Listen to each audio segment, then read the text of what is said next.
इन्नल हम्दुलिल्लाह नहमदुहु व नस्तईनुहु व नस्तगफिरुह व नऊज़ु बिल्लाहि मिन शुरूरि अनफुसिना व मिन सय्यिआति अअमालिना मन यहदिहिल्लाहु फला मुज़िल्ल लहु व मन युज़लिल फला हादिय लहु व अशहदु अन ला इलाहा इल्लल्लाहु वहदहु ला शरीका लहु व अशहदु अन्न मुहम्मदन अब्दुहु व रसूलुहु या अय्युहल्लज़ीना आमनुत्तक़ुल्लाहा हक़्क़ तुक़ातिही व ला तमूतुन्ना इल्ला व अंतुम मुस्लिमून या अय्युहन्नासुत्तक़ू रब्बकुमुल्लज़ी ख़लक़कुम मिन नफ़्सिन वाहिदा व ख़लक़ मिनहा ज़ौजहा व बस्स मिनहुमा रिजालन कसीरन व निसाअ वत्तक़ुल्लाहल्लज़ी तसाअलून बिही वल अर्हाम इन्नल्लाहा काना अलैकुम रक़ीबा या अय्युहल्लज़ीना आमनुत्तक़ुल्लाहा व क़ूलू क़ौलन सदीदा युस्लिह लकुम अमालकुम व यग़फ़िर लकुम ज़ुनूबकुम व मन युतिइल्लाहा व रसूलहु फ़क़द फ़ाज़ फ़ौज़न अज़ीमा अम्मा बअदु फ़इन्न ख़ैरल हदीस किताबुल्लाह व खैरल हदी हदी मुहम्मदिन सल्लल्लाहु अलैहि वसल्लम व शर्रल उमूरि मुहदसातुहा व कुल्ल मुहदसतिन बिदअह व कुल्ल बिदअतिन ज़लालह अज़्ज़लालतु फ़िन्नार अऊज़ु बिल्लाहिस समीइल अलीम मिनश शैतानिर रजीम बिस्मिल्लाहिर रहमानिर रहीम असा अन तकरहू शैअन व हुवा खैरुल लकुम व असा अन तुहिब्बू शैअन व हुवा शर्रुल लकुम वल्लाहु यअलमु व अंतुम ला तअलमून। तमाम किस्म की तारीफ़ें, बड़ाई, किबरियाई, बुज़ुर्गी और बरतरी उस अल्लाह रब्बुल आलमीन के लिए लायक और ज़ेबा है जो हम सब का खालिक है, मालिक है, राज़िक़ है, हाकिम है और हम तमाम लोगों की इबादतों का अकेला मुस्तहिक़ व सज़ावार है। वो जो चाहता है, जब चाहता है, जैसे चाहता है करता है। सारी कायनात, सारी मखलूक उसकी ग़ुलाम और उसकी मोहताज है। हर चीज़ पर उसकी ताकत और क़ुदरत है। वो इन्नल्लाह अला कुल्लि शैइन क़दीर है।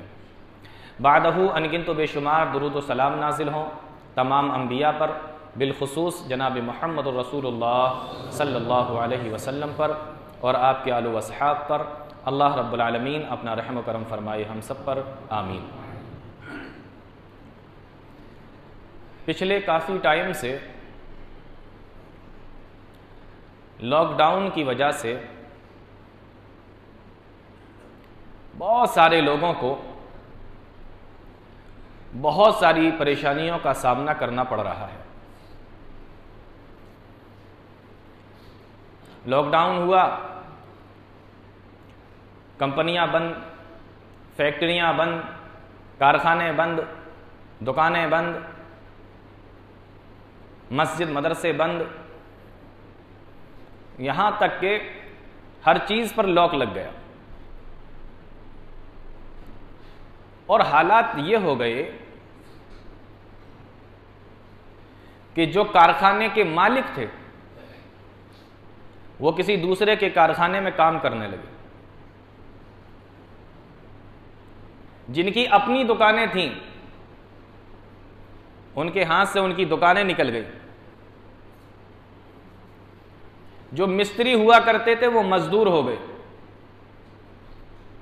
और जो मजदूर थे वो भी अपनी जिंदगी बचाने के लिए इधर उधर काम की तलाश में निकले। गर्ज ये कि लोगों को बड़ी परेशानी का सामना करना पड़ा। लेकिन अल्लाह रब्बुल आलमीन का करम है, धीरे धीरे हालात नॉर्मल हो रहे हैं और ज़िंदगी अपनी पटरी पर फिर से वापस आ रही है।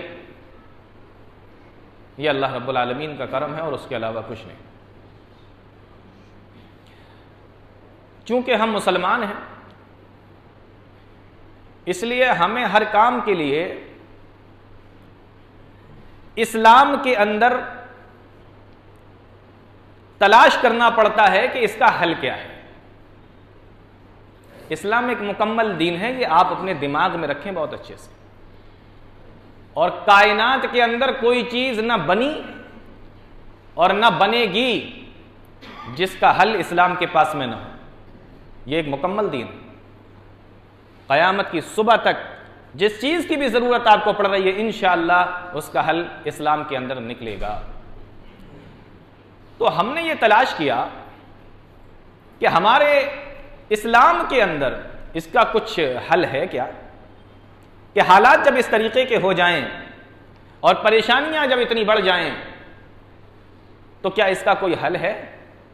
तो आपको जानकर हैरानी होगी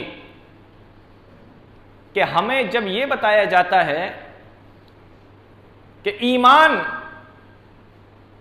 हमारे पास में अल्लाह रब्बुल आलमीन की दी हुई सबसे बड़ी नेमत है, तो हमें यह भी बताया जाता है कि ईमान नाम है 6 चीजों पर ईमान और यकीन रखने का। और आपको जानकर हैरानी होगी कि उसमें जो 6ठी चीज है, आखिरी जो चीज है, वह है वल क़द्र खैरिही व शर्रिही मिनल्लाहि ताला, कि तकदीर पर ईमान लाना। जो भी अच्छा और बुरा हमारे साथ में हो रहा है, इल्ला फी किताबिन मिन क़ब्लि अन नब्रअहा, वो अल्लाह रब्बुल आलमीन ने लिख रखा है। ये हमारे ईमान में शामिल है। आज हालात अगर गड़बड़ हैं, परेशानियां हमारे सामने मुंह फाड़े खड़ी हैं, लेकिन आपको पता होना चाहिए कि आपने जो मोहर लगाई है कि ये 6 चीजें हैं, इस पर हम ईमान रखते हैं, हमें मुसलमान समझिए। और हम बड़े फख्र के साथ इस बात को कहते हैं कि हम मुसलमान हैं, तो हम 6 चीजों के ऊपर अपनी मोहर लगा चुके हैं कि इन पर मुझे यकीन है। और उन्हीं 6 चीजों में से आखिरी चीज यह है कि तकदीर भी कोई चीज होती है। ये अलल टप या इसी तरीके से बस अंधे बहरे और गूंगों की तरह परेशानियां सामने नहीं आ रही। ये सब अल्लाह रब्बुल आलमीन के यहां लिखा हुआ है कि इस तरीके की चीजें आएंगी। तो आप जब तकदीर के ऊपर ईमान रखेंगे तो आपको परेशानियों का सामना करने में कुछ सुकून मिलेगा, आसानी होगी। ये ईमान में शामिल है। आप जज़ा फज़ा नहीं कर सकते, ये हमारे ईमान के अंदर शामिल है। इस्लाम ने इसका हल बताया। अच्छा, जब ये परेशानियां आ गई और एक मुस्लिम होने के नाते आपको इसको सामना कैसे करना है, आपको इसको फेस कैसे करना है। बड़ी मशहूर हदीस है, प्यारे नबी सल्लल्लाहु अलैहि वसल्लम फरमाते हैं, देखिए ईमान मैंने अभी बताया कि 6 चीज़ों पर ज़रूरी है, और वो 6 चीज़ें अगर आपके पास में हैं तो आप ईमान वाले हैं। अब जब आप ईमान वाले हैं तो प्यारे नबी की यह हदीस सुनिए। प्यारे नबी इरशाद फरमाते हैं, अजबन ले अम्रिल मोमिन इन्ना अमरहु कुल्लहु खैर। ईमान वाले का मामला बड़ा अजीब होता है, मोमिन का मामला बड़ा अजीब होता है। इन असाबतहु सर्राउ शकरा फकाना खैरल लहु। जब उसके ऊपर अल्लाह की नेमतें आती हैं, अल्लाह की मेहरबानियां आती हैं, अल्लाह रब्बुल आलमीन उसको अपनी नेमतों से नवाजता है, सर्राउ शकरा फकाना खैरुल लहु, तो वो उस पर अल्लाह का शुक्र अदा करता है। कौन करता है? जो मोमिन होता है। हाँ, मोमिन होना शर्त है ना, वरना तो इंसान घमंड के अंदर, फख्र के अंदर मुब्तला हो जाता है, रियाकारी उसके अंदर आ जाती है, दिखावा उसके अंदर आ जाता है। लेकिन मोमिन का मामला ये नहीं होता। मोमिन को जब अल्लाह नेमतों से नवाजता है, नवाजता रहता है, तो उसका मामला क्या होता है? इन असाबतो सर्राउ शकरा फकाना खैरल लहू। जब अल्लाह उसको नेमतों से नवाजता है, अपनी रहमतों से नवाजता है, अपनी बरकतों से नवाजता है, तो वो अल्लाह का शुक्र अदा करता है, बेपरवाह नहीं होता, घमंड नहीं दिखाता, फख्र नहीं करता, तकब्बुर नहीं करता, किसी को हकीर और जलील नहीं समझता, किसी को नीच नहीं समझता, बल्कि अल्लाह का शुक्र अदा करता है कि परवरदिगार तेरा शुक्र है, तूने मुझे नेमतों से नवाजा, रहमतों से नवाजा, बरकतों से नवाजा। अब अगर कोई मोमिन ऐसा करे, प्यारे नबी फरमाते हैं फकाना खैरुल लहू, तो उसके लिए बहुत बेहतर है। और एक हदीस के अंदर अल्लाह के नबी सल्लल्लाहु अलैहि वसल्लम फरमाते हैं कि बंदा जब किसी नेमत पर अल्लाह का शुक्र अदा करता है तो अल्लाह उसको बदले में और ज्यादा बढ़ा कर देता है, तो ये उसके लिए बेहतर है। आगे हदीस में प्यारे नबी इरशाद फरमाते हैं व इन्ना साबतु ज़र्राउ सबरा फकाना खैरल लहू। देखिए मोमिन का मामला चल रहा है। व इन्ना साबतु ज़र्राउ सबरा फकाना खैरुल लहू, और जब उसको कोई परेशानी आती है, कोई मुसीबत आती है, कोई तकलीफ का सामना करना पड़ता है, बीमारी आती है, दिक्कत और परेशानी का सामना करना पड़ता है, फकाना सबरा फकाना खैरुल लहू, तो प्यारे नबी सल्लल्लाहु अलैहि वसल्लम इरशाद फरमाते हैं मोमिन उस पर सब्र करता है और ये उसका सब्र करना उसके लिए बड़ा ही बेहतरीन है। इस हदीस की रोशनी में आप अपने आप को चेक करके देखिए, अगर नेमतों पर आप अल्लाह का शुक्रिया अदा करते हैं और मुसीबतों पर आप सब्र करते हैं तो प्यारे नबी की मोहर लगी हुई है कि आप मोमिन हैं। और अगर नेमतें मिलने के बाद में आपके अंदर दिखावा आता है, फख्र आ जाता है, रियाकारी और घमंड आ जाता है और अल्लाह रब्बुल आलमीन के सामने आप नहीं आते, इबादतों से मुंह मोड़ लेते हैं, अपने कामों के अंदर बिजी रहते हैं, तो आप अपने आप को चेक करिए कि आप मोमिन हैं भी या नहीं। ये हदीस जो है ना, आप इसको तराजू समझ लीजिए कि नेमतों पर आपका मामला क्या है और मुसीबतों पर आपका मामला क्या है। और अब लॉकडाउन की परेशानियों को देखिए और फिर अपने रवैये को देखिए। हम एक बात सुनते हैं कि अल्लाह रब्बुल आलमीन बड़ा मेहरबान है, अर्रहमान अर्रहीम, बहुत रहम करने वाला, निहायत रहम करने वाला। फिर ये मुसीबतें आती क्यों हैं, ये परेशानियां आती क्यों हैं? अगर मैं ये सारी बातें बताने लगूं तो पूरे जुमे का वक्त इसी में ख़त्म हो जाएगा, लेकिन मैं उसमें से सिर्फ एक बात आपके सामने करूंगा, बाकी दो बातें अभी नहीं कर रहा। कभी और मौका मिलेगा तो आपको बताएंगे कि परेशानियां क्यों आती, और आप सुनेंगे तो आपकी तबीयत खुश हो जाएगी। एक चीज़ उसमें से, प्यारे नबी सल्लल्लाहु अलैहि वसल्लम इरशाद फरमाते हैं, जब अल्लाह किसी मोमिन को मुसीबतों के अंदर गिरफ्तार करता है, मुसीबतों के अंदर गिरफ्तार करता है, परेशानियां उसके सामने आती हैं, प्यारे नबी ने इरशाद फरमाया मा युसीबुल मुस्लिमा मिन नसबिन वला वसबिन वला हुज़्निन वला हम्मिन वला अज़न वला गम्मिन। अरबी देखिए अल्लाह के नबी सल्लल्लाहु अलैहि वसल्लम की, कितनी ज़बरदस्त अरबी थी प्यारे नबी। अरब के रहने वाले, अरबी तो अच्छी होगी, लेकिन प्यारे नबी सल्लल्लाहु अलैहि वसल्लम की अरबी देखें आप, अल्फाजों की सेटिंग और जुमलों की सेटिंग देखें आप। दुनिया की कोई मुसीबत इन 6 अल्फाजों के अंदर छोड़ी नहीं प्यारे नबी सल्लल्लाहु अलैहि वसल्लम। फरमाया मा युसीबुल मुस्लिमा मिन नसबिन वला वसबिन वला अज़न वला गम्मिन वला हुज़्निन। कोई मुसीबत, कोई परेशानी, कोई दुख, कोई दर्द, कोई तकलीफ, कोई मुसीबत किसी मुसलमान पर आती ही नहीं है।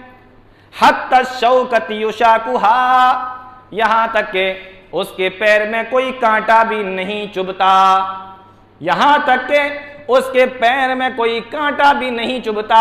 इल्ला कफ़रल्लाहु बिहा मिन खतायाहु, मगर अल्लाह रब्बुल आलमीन उसके बदले में उसके गुनाहों को माफ कर देता है। तो परेशानी जब आती है तो गुनाहों का इजाला होता है, गुनाह खत्म होते हैं। इसलिए आप देखें कि प्यारे नबी सल्लल्लाहु अलैहि वसल्लम जब किसी बीमार को देखने के लिए जाते थे तो एक दुआ पढ़ते थे उसके पास में जाकर, ला बासा तहूरुन इंशाअल्लाह। ये दुआ पढ़ते थे मरीज के पास में जाकर, गम न करो, परेशान मत हो, ये बीमारी तुम्हें गुनाहों से पाक कर देगी। तो बीमारी और परेशानी और तकलीफें, यहां तक के पैर में कांटा भी चुभ जाए तो उसके बदले में इंसान के गुनाह माफ होते हैं। तो ये परेशानियां ऐसे ही नहीं आती, ये तकलीफें ऐसे ही नहीं आती। अब एक चीज और देखें जो बड़े गौर करने की है, हम जिसको परेशानी समझ रहे हैं और हम जिसको तकलीफ समझ रहे हैं, इस बात को बड़े गौर से सुनना, हम जिसको परेशानी समझ रहे हैं और हम जिसको तकलीफ समझ रहे हैं, क्या वो हमारे लिए परेशानी है, क्या वो हमारे लिए तकलीफ है? और हम जिस चीज को अपने लिए बेहतर समझ रहे हैं और अच्छा समझ रहे हैं, क्या वो हमारे लिए बेहतर और अच्छी है? ये फैसला कौन करेगा? आप करेंगे या कुरान करेगा या अल्लाह करेगा? आपको कैसे पता कि ये चीज हमारे लिए बेहतर नहीं है? आपको कैसे पता ये चीज हमारे लिए अच्छी है?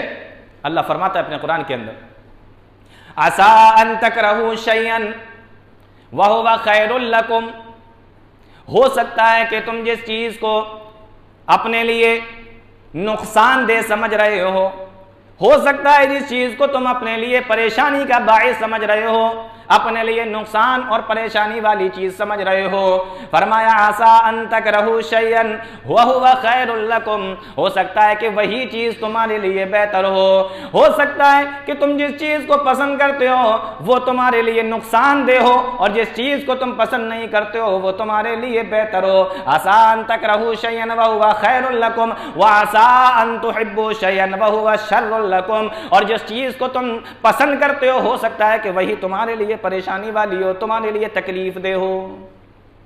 ये तो अल्लाह फैसला करेगा कि आपके लिए बेहतर क्या है, आप नहीं फैसला कर सकते। क्यों? फरमाया कुरान करीम की इस आयत के अंदर आगे अल्लाह फरमाता है वल्लाहु यालमु व अंतुम ला तालमून, इसलिए क्योंकि अल्लाह जानता है तुम नहीं जानते। हमें तो एक सेकंड की नहीं पता, अगले सेकंड हमारे साथ क्या होने वाला है हम तो ये भी नहीं जानते। तो आपने कैसे फैसला कर दिया कि ये काम मेरे लिए अच्छा नहीं हुआ? उसके अंदर क्या भलाई है, क्या हिकमत है, क्या बेहतरी है, ये फैसला अल्लाह करेगा। क्यों? वल्लाहु यालमु व अंतुम ला तालमून, तुम नहीं जानते, अल्लाह जानता है। तो वो देखिए वही हदीस कि सब्र और शुक्र, मुसीबत आए तो सब्र कीजिए, अल्लाह उसका बदला देगा, और नेमत मिले तो शुक्र कीजिए, क्योंकि हमें नहीं पता हमारे लिए कौन सी चीज बेहतर है, कौन सी चीज बेहतर नहीं है, अल्लाह जानता है, हम नहीं जानते। हजरत मूसा अलैहिस्सलातु वस्सलाम की जिंदगी देखिए,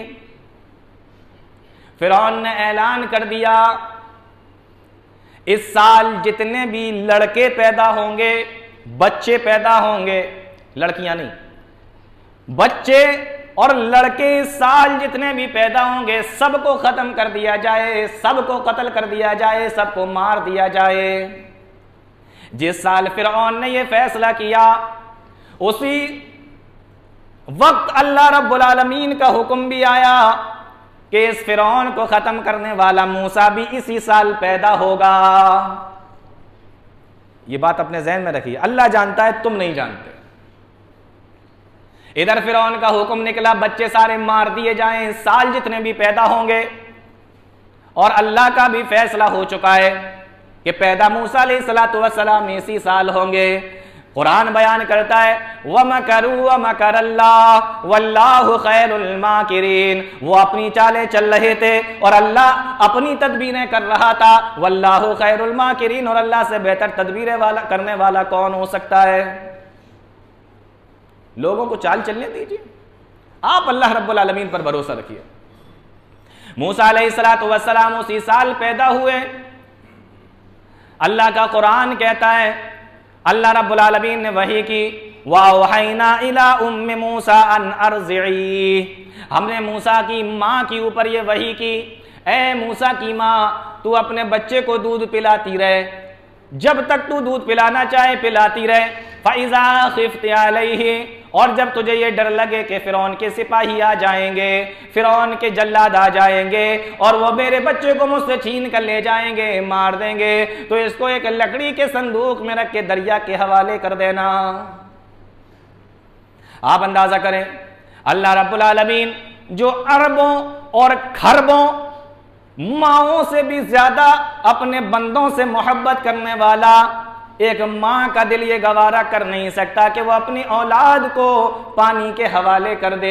अरे बच्चा मर भी जाए तो माँ अपनी औलाद को पानी के हवाले नहीं करना चाहती। यहाँ तो मूसा अलैहिस्सलातु वस्सलाम जिंदा हैं और अल्लाह रब्बुल आलमीन उनसे भी ज्यादा मोहब्बत करने वाला अपने बंदों से, लेकिन माँ को ऑर्डर दिया जा रहा है कि दरिया के हवाले कर दे। क्यों दिया जा रहा है? वल्लाहु यालमु व अंतुम ला तालमून, अल्लाह जानता है, तुम नहीं जानते। इधर मूसा अलैहिस्सलातु वस्सलाम को एक लकड़ी के संदूक में रख कर दरिया के हवाले किया गया। वल्लाहु खैरुल माकिरीन, तुम अपनी चालें चल रहे थे, अल्लाह अपनी तदबीरें कर रहा था। इत्तेफाक तो देखो कि संदूक ने जो रास्ता पकड़ा बहने के लिए, दरिया का जो रास्ता संदूक ने पकड़ा वो फिरौन के महल से होकर निकलता था। कहीं भी मुड़ सकता था लेकिन निकल वहीं से रहा है। इधर माँ ने पानी के हवाले किया, इधर मूसा अलैहिस्सलातु वस्सलाम बहते हुए फिरौन के महल के सामने से निकल रहे हैं। आप अंदाजा तो करो, एक माँ से अगर ये कह दिया जाए कि अपने बच्चे को पानी के हवाले कर दे, उस माँ के ऊपर क्या गुजरेगी। लेकिन मेरे रब ने फरमाया, जो करोड़ों अरबों खरबों माओं से भी ज्यादा अपने बंदे के ऊपर रहम करने वाला, अल्लाह फरमाता है, ओ मूसा की माँ, इन्ना राद्दूहु इलैकी वजाइलूहु मिनल मुरसलीन, हम तुझसे ले रहे हैं, तुम मूसा ले रहे हैं, लेकिन जब हम तुझे वापस करेंगे तो नबी बनाकर वापस करेंगे, रसूल बनाकर वापस करेंगे। अभी ले रहे हैं तो सिर्फ बेटा है तेरा, लेकिन जब वापस करेंगे तो बेटा भी होगा और मेरा नबी भी होगा, मेरा रसूल भी होगा। तो हमें नहीं मालूम हमारे साथ में क्या हो रहा है, इसमें हमारे लिए क्या भलाई है, हमें नहीं पता। वल्लाहु यालमु व अंतुम ला तालमून, अल्लाह जानता है, हम नहीं जानते। मूसा अलैहिस्सलातु वस्सलाम को पानी के हवाले कर दिया गया और सारी दुनिया ने देखा, कायनात इस बात के ऊपर गवाह है। अल्लाह रब्बुल आलमीन ने बच्चे को वापस भी किया, मूसा अलैहिस्सलातु वस्सलाम अपनी माँ की तरफ भी लौट कर आए और अल्लाह रब्बुल आलमीन ने नबी भी बनाया, रसूल भी बनाया। लेकिन उस वक्त अगर उनकी माँ से पूछा जाता कि ये तुम्हारे लिए बेहतर हो रहा है या नहीं, तो माँ का जवाब ये होता कि मेरे लिए अच्छा नहीं हो रहा है, मेरे बेटे को मुझसे छीना जा रहा है, मेरे बेटे को मुझसे ले लिया जा रहा है। लेकिन अल्लाह रब्बुल आलमीन जानता है कि मैं इससे जब ले रहा हूं तो बदले में क्या देने वाला हूं। बात को समझ में आ रही है? तो ये इतनी सारी परेशानियां, इतनी सारी तकलीफें। हजरत ज़ैद इब्ने हारिसा को कौन नहीं जानता, प्यारे नबी के बड़े प्यारे सहाबी हैं, प्यारे नबी के बड़े प्यारे सहाबी हजरत ज़ैद बिन हारिसा। छोटे से बच्चे हैं, डाकुओं ने गांव के ऊपर हमला किया, जो लूटना था वो लूटा और साथ ही में ज़ैद इब्ने हारिसा को छोटे से थे गांव से उठा लाए, घर से उठा लाए, डाकू लेकर चले आए। गौर करना इस बात के ऊपर, डाकू लेकर चले आए और मक्का के अंदर वो डाकू लेकर आए। मक्का के अंदर एक बाजार उस जमाने में लगा करता था जिसको उकाज का बाजार कहते हैं, वहां गुलामों में लाकर इनको बेच दिया गया। उठाकर लेकर आए, गुलाम बिका करते थे, गुलामों की मंडी में ले गए और उन डाकुओं ने गुलामों को बेच दिया। अब गौर करने की बात है, एक छोटा सा बच्चा जो अपनी माँ बाप के साथ में अपने घर के अंदर रह रहा हो, डाकू उसके गांवों पर हमला करें, फिर माँ से छीन कर उस बच्चे को ले आए, गुलामों की मंडी में लाकर उस बच्चे को बेच भी दिया जाए। अब अगर मैं आपसे ये पूछूं, ये बताओ उस बच्चे के साथ में अच्छा हो रहा है या बुरा, तो सारी दुनिया के लोग जिनके सीने के अंदर दिल है वो यही कहेंगे ये तो उस बच्चे के साथ में अच्छा नहीं हुआ।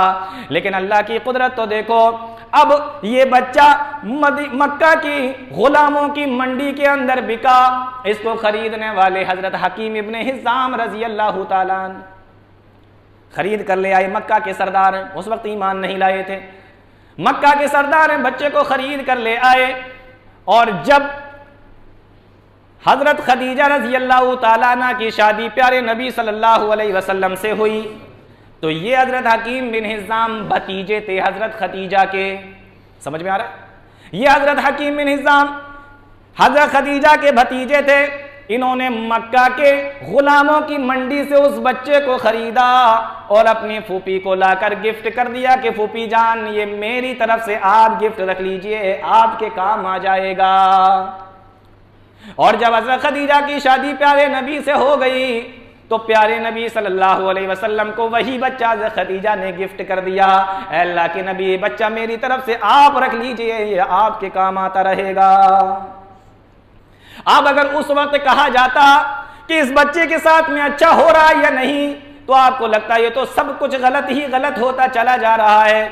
लेकिन आखिर में जब वो बच्चा वहां से निकलकर प्यारे नबी सल्लल्लाहु अलैहि वसल्लम के पास में पहुंचा, अब मैं आपसे ये कहूं कि ये बच्चा सही जगह पहुंच गया है या नहीं, तो आपका क्या जवाब होगा? अल्लाह जानता है, तुम नहीं जानते। प्यारे नबी की खिदमत में आ गए। इधर माँ बाप का ये हाल है कि बच्चे को ढूंढते ढूंढते परेशान है। कभी ताइफ जा रहे हैं, कभी यमन जा रहे हैं, कभी मिस्र जा रहे हैं, कभी कहीं और जा रहे हैं, लेकिन बच्चा नहीं मिल रहा। हज का टाइम आया, इनके गांव के कुछ लोग हज करने के लिए मक्का आए, तो बच्चे को देखा कि मक्का की गलियों में खेलता फिर रहा है। कहा अरे ये तो उनका लड़का है हारसा का, जो डाकू उठाकर ले गए थे।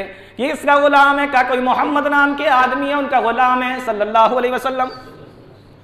लौट कर वापस गए, माँ बाप को बताया, लौट कर वापस गए, माँ बाप को बताया आप जिस बच्चे को ढूंढ रहे हो वो बच्चा तो मक्का के अंदर मोहम्मद नामी किसी शख्स का गुलाम है।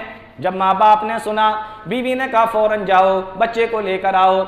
बाप तैयार हुआ और अपने साथ में अपने छोटे भाई को लिया, ऊंटों पर सवार हुए, सोना चांदी सामान और जल्दी जल्दी सारा सामान लिया, मक्का के अंदर आए। प्यारे नबी सल्लल्लाहु अलैहि वसल्लम का घर पूछा कि कहाँ पर घर है, घर बता दिया गया कि फला जगह पर अल्लाह के नबी रहते हैं। प्यारे नबी के पास में पहुंचे, कहने लगे कि मैं आपके पास में अपने बेटे को लेने के लिए आया हूं, ये सारा सामान रख लो, सोना भी रख लो, चांदी भी रख लो, सारा सामान रख लो, मेरा बच्चा मुझे वापस कर दो। कहा आपका बच्चा कौन है? कहा जैद नाम का बच्चा है, वो मेरा बेटा है। कहा ठीक है, मैं जैद को बुलाता हूं, अगर वो आपको पहचान लेता है और वो आपके साथ में जाने के लिए तैयार है तो मुझे तुम्हारे सोने की जरूरत नहीं है, मुझे तुम्हारी चांदी की जरूरत नहीं है, बच्चे को तुम ऐसे ही ले जा सकते हो। बच्चे को बुलाया, कहा बेटा इनको जानते हो, कौन है ये? कहा ये मेरे बाप हैं, ये मेरे चचा हैं। कहा बेटा ये तुम्हें लेने के लिए आए, चले जाओ साथ में। प्यारे नबी को सोना चांदी देने लगे। कहा मुझे सोने चांदी की जरूरत नहीं है, बेटा आपका है, बेटे ने आपको पहचान लिया है, आप इसको ऐसे ही ले जा सकते हो। प्यारे नबी सल्लल्लाहु अलैहि वसल्लम से लिपट गए। कहा अल्लाह के नबी मैं आपको छोड़ के नहीं जा सकता। बाप ने जब ये मंजर देखा, बाप हैरान कि बेटा मैं तुम्हारा बाप हूं, ये तुम्हारे चचा हैं, मां तुम्हारी इंतजार कर रही है और तुम मेरे साथ में चलने के लिए तैयार नहीं हो, चलो मैं तुम्हें लेने के लिए आया हूं। का बाजार मैं प्यारे नबी को छोड़कर यहां से नहीं जा सकता। बाप गुस्से में आ गया, कहने लगा कि तुम्हें गुलामी पसंद है, आजादी को ठुकरा रहे हो, मेरे साथ में चलोगे तो आजाद रहोगे, यहां रहोगे तो गुलाम बनकर रहोगे। कहने लगे अब्बा जान आपको मालूम नहीं है मैं किस जगह पर आ गया हूं, ऐसी गुलामी पर तुम्हें अपनी हजारों आजादियां कुर्बान कर दो, मैं आपके साथ में नहीं जा सकता, आप चले जाइए। बाप नाराज होकर गुस्सा होकर चले गए। अल्लाह के नबी सल्लल्लाहु अलैहि वसल्लम ने जब ये सुना, आए, हाथ पकड़ा और खाना काबा में लेकर आए और आवाज लगाई, वो मक्का के लोगों सुन लो, आज से ये जैद बिन हारसा नहीं है, ये जैद बिन मोहम्मद है, आज से मैं इसको अपना बेटा मानता हूं और आज से इसको तुम जैद बिन मोहम्मद कहना। तो देखिए हम नहीं जानते हमारे साथ क्या हो रहा है, अल्लाह जानता है। बच्चे को घर बिछड़ा, प्यारे नबी का घर मिला, बाप गए तो प्यारे नबी मिल गए। समझ में आ रहा है कुछ मैं क्या बताना चाह रहा हूं जी? अब ये बच्चा जब धीमे धीमे बड़ा होने लगा, इधर अल्लाह के नबी की उम्र 40 साल की हो गई, आपको नबी भी बना दिया गया, आपने नबुव्वत का ऐलान भी कर दिया। कुरान करीम की आयत गौर से सुनिए, कुरान करीम की आयत नाजिल हुई, उदउहुम लिआबाइहिम हुवा अक़सतु इंदल्लाह, कि जो जिसका बाप है उसको उसी के नाम से पुकारो, पालने से कोई किसी का बाप नहीं बन जाता। तो अब प्यारे नबी ने जैद बिन मोहम्मद हटाकर जैद बिन हारसा कर दिया, जो बाप है वही कहलाएगा, पालने से कोई बाप नहीं बन जाता। यह आयत नाजिल हुई। जब जैद को यह आयत मालूम हुई, बड़े अफसोस में, बड़े गम में, कि मैं तो बड़े फख्र के साथ में पूरे मक्का के अंदर घूमा करता था, क्या लोगों मैं तो जैद बिन मोहम्मद हूं, आज मुझसे वो जैद बिन मोहम्मद का तमगा मुझसे छीन लिया गया, हटा दिया गया, आज से मैं फिर से जैद बिन हारसा बन गया। देखो फिर परेशानी आ गई। प्यारे नबी सल्लल्लाहु अलैहि वसल्लम ने जब उनकी परेशानियों को देखा, तकलीफों को देखा, उनके गम को देखा, उनके रोने को देखा, तो प्यारे नबी सल्लल्लाहु अलैहि वसल्लम ने अपने खानदान के अंदर अपनी फुप्पी की बेटी हजरत ज़ैनब बिन्त जहश के साथ में उनका निकाह कर दिया कि अगर जैद बिन मोहम्मद से तुम्हारा रिश्ता कटा है, अगर जैद बिन मोहम्मद तुम नहीं कहला सकते तो कम से कम मेरे खानदान के दामाद तो कहला सकते हो। देखिए ये वाला रिश्ता कटा तो कौन सा, इधर वाला रिश्ता जुड़ गया। ज़ैद बिन हारसा को मालूम था ये सब मेरे साथ होने वाला है, आगे ऐसे होता रहेगा। वल्लाहु यालमु व अंतुम ला तालमून, हमें नहीं पता हमारे साथ क्या बुरा हो रहा है, और हमें जो बुरा लग रहा है वो हमारे लिए बुरा है कि नहीं ये भी हम नहीं जानते, इसलिए घबराने की जरूरत नहीं। 1 साल हो गई शादी हुए, लेकिन दोनों की आपस में बनी नहीं, मिजाज नहीं मिल पाए, बनी नहीं। ज़ैद बिन हारिसा और ज़ैनब बिनते जहश की। अब जब इन दोनों की आपस में नहीं बनी, 1 साल के बाद में तलाक हो गई। वो अपने घर, ये अपने घर। ज़ैद बिन हारिसा परेशान कि पहले मैं ज़ैद बिन मोहम्मद था, वहां से रिश्ता टूटा तो मैं यहाँ का दामाद बन गया, अब यहां से भी मेरा रिश्ता टूट गया, अब मैं क्या करूं, कहां जाऊं, गम है, परेशानी है, तकलीफ है। अंदाजा तो कीजिए, आपको अंदाजा भी नहीं होगा। अल्लाह रब्बुल आलमीन ने कुरान करीम की आयत नाजिल फरमाई, फलम्मा क़ज़ा ज़ैदुम मिनहा वतरन ज़व्वजनाकहा लिकै ला यकूना अलल मुमिनीन। कुरान करीम के अंदर हज़रत ज़ैद इब्न हारिसा का वाक़या बयान किया, और आपको यह अंदाज़ा होना चाहिए, आपको मालूम होना चाहिए कि पूरे कुरान करीम के अंदर नबी के सिर्फ एक सहाबी का नाम आया, वो यही हज़रत ज़ैद बिन हारिसा है। इधर से रिश्ता टूटा, ज़ैद बिन मोहम्मद से ज़ैद बिन हारिसा हुए परेशान, फिर दामाद बने, यहां से फिर रिश्ता टूटा। अब क्या करें? अब इस परेशानी के ऊपर मरहम रखने के लिए अल्लाह ने इतनी बड़ी खुशखबरी सुना दी कि पूरे कुरान के अंदर किसी सहाबी का नाम नहीं है सिवाय यही सहाबी हैं जिनका नाम है हज़रत ज़ैद बिन हारिसा। अगर आप एक मरतबा ज़ैद कहते हो, आपको 30 नेकियां मिलेंगी, और क़यामत तक जब तक कुरान पढ़ा जाएगा हज़रत ज़ैद बिन हारिसा का नाम लिया जाएगा। कुरान में किसी का नाम आ जाना आपको मामूली बात लग रही है? कुरान करीम के अंदर किसी का नाम आ जाना कितनी बड़ी बात है ये। अल्लाह जिसकी तारीफ करे नाम लेकर कुरान के अंदर, तो अल्लाह रब्बुल आलमीन एक परेशानी, उसके बाद उससे बड़ी नेमत, फिर परेशानी, फिर उससे बड़ी नेमत, और लास्ट में कितनी बड़ी नेमत से अल्लाह रब्बुल आलमीन ने नवाजा कि कुरान में नाम जिक्र कर दिया। आप पढ़िए, आपका ये ज़ैद, आपको 30 नेकियां मिल गई। ये है मकाम, आप अंदाजा कीजिए। तो अल्लाह रब्बुल आलमीन फरमाता है, असा अन तकरहू शय्यन व हुवा खैरुल लकुम, हो सकता है कि कोई चीज़ तुम्हें नापसंद हो लेकिन वो तुम्हारे लिए बेहतर हो। व असा अन तुहिब्बू शय्यन व हुवा शर्रुल लकुम, और किसी चीज़ को तुम ना पसंद करते हो, तुम्हें अच्छी लगती हो वो चीज़, लेकिन वो तुम्हारे लिए बेहतर ना हो, तुम्हारे लिए नुकसानदेह हो। ईमान के एतबार से, दुनिया के एतबार से, दीन के एतबार से, आखिरत के एतबार से हो सकता है कि तुम्हारे लिए परेशानी रहे। मैं आपको एक लाइव एग्जाम्पल बताता हूँ, फिर बात ख़त्म करता हूँ। इतना लंबा लॉकडाउन चला, लोगों ने बहुत परेशानियां उठाई, अभी भी लोग परेशानियों में मुब्तला हैं, धीमे धीमे करके निकल रहे हैं, अल्लाह करे खैर का मामला हो। लेकिन आप देखें, ये 2 साल से जब से लॉकडाउन की पूरी प्रक्रिया चल रही है, उससे पहले का मंजर आप देखें। घरों से निकलो, कागज़ दिखाओ, डिटेंशन सेंटर में जाओ, ये करो वो करो, ये हालात बन गए थे पूरे देश के। और 2 साल से जब से लॉकडाउन चल रहा है, तो पहले कहा जाता था घरों से निकलो, अभी कहा जा रहा है घरों से मत निकलो। पहले कहा जाता था बाहर जाओ, अभी कहते बाहर मत आओ, अंदर रहो। अल्लाह जानता है, तुम नहीं जानते। बात समझ में आ रही? अल्लाह रब्बुल आलमीन बेहतरीन कारसाज है, वही हमारा मौला है, वही हमारा मददगार है। वक्त बहुत तेज़ी के साथ में भाग रहा है, वरना मैं और बातें भी आपको बताना चाह रहा था, लेकिन मैं आपको अब ये आखिरी बात बता के आपको बात ख़त्म करता हूँ कि अगर इस तरीके की परेशानियाँ आ रही हैं, 2-3 चीज़ों का ख्याल रखें, इंशाअल्लाह ये वक्त गुजर जाएगा। पहली चीज़, अल्लाह पर भरोसा कीजिए। नंबर 2, सब्र कीजिए। नंबर 3, नमाज पढ़िए। और नंबर 4, दुआ कीजिए। अब इन सब पर भी डिटेल्स है, सब्र पर भी कुछ बोला जा सकता है, तवक्कुल भरोसे पर भी कुछ बोला जा सकता है, दुआ पर भी कुछ बोला जा सकता है, नमाज पर भी, लेकिन वो वक्त बहुत बीतेगा। तो ये 4 चीज़ों का आप ख्याल रखें। नंबर 1, अल्लाह पर भरोसा करें, तकलीफ़ें वहीं से आई हैं वही ख़त्म करेगा। सब्र करें, हाय वबेला ना मचाएं। नमाज पढ़ें, अल्लाह से दुआ करें। ये 4 चीज़ें आप करें, और इसमें भी आप रब्बना आतिना फिद दुनिया हसना, ये दुआ खूब पढ़ें। ला इलाहा इल्ला अंता सुब्हानका इन्नी कुन्तु मिनज़ ज़ालिमीन, ये दुआ खूब पढ़ें। अल्लाहुम्मा अक्फ़िनी बिहलालिका अन हरामिक वाग़निनी बिफ़ज़लिका अम्मन सिवाक, ये दुआ खूब पढ़ें। और कुछ नहीं पढ़ सकते तो अल्लाहुम्मा अग़फ़िरली, अल्लाहुम्मा रहमनी, अल्लाहुम्मा रज़ुक़नी, यही पढ़ लिया। 3 अल्फाज हैं, अल्लाहुम्मा अग़फ़िरली, अल्लाहुम्मा रहमनी। प्यारे नबी सल्लल्लाहु अलैहि वसल्लम फरमाते, जब बंदा कहता है अल्लाहुम्मा अग़फ़िरली, अल्लाह मुझे बख्श दे, अल्लाह फरमाता है बख्श दिया। बंदा कहता है अल्लाहुम्मा रहमनी, अल्लाह मुझ पर रहम फरमा, अल्लाह कहता है कर दिया।